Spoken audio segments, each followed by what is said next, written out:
mga Minister of Urban Affairs segat officers na kaliang jongka Urban Affairs Shillong Municipal Board bat kumju na kaliang jongka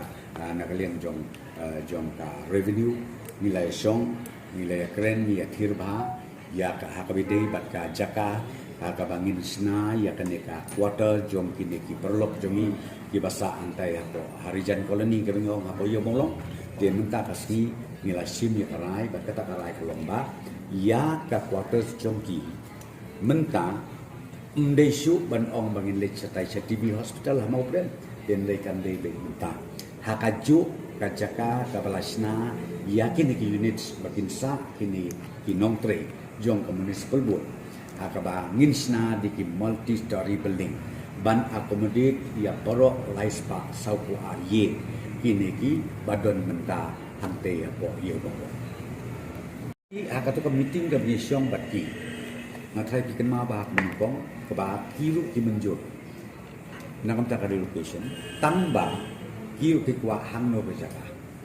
ti mentang au pina ka liang jungi ko government ngin sa pentip ban isa khot ki ban som meeting le ka ban kong hakane ke jingelang ka bisyong menta ka jamit na ka liang jong ka department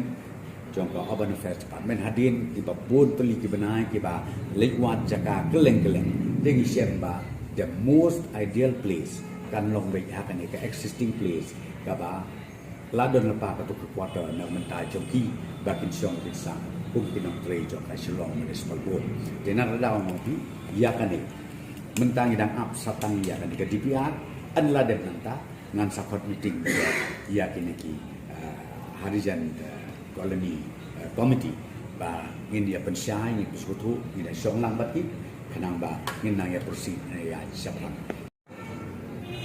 ka DPR ka detail ka DPR barok na resdong ban bergerak da urban affairs aka bingla ong ki sedang no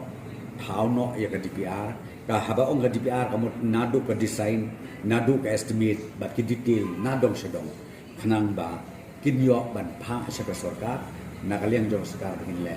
ya ka bedong kata kade ka bangi sim ya ka rai man ta ka jabit ba ngakan men scan ba kani ka bangi sim ya ka rai kan long ka solution ka permanent solution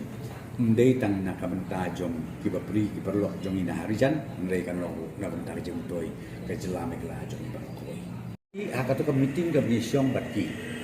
ngatai pikan ma ba mengkong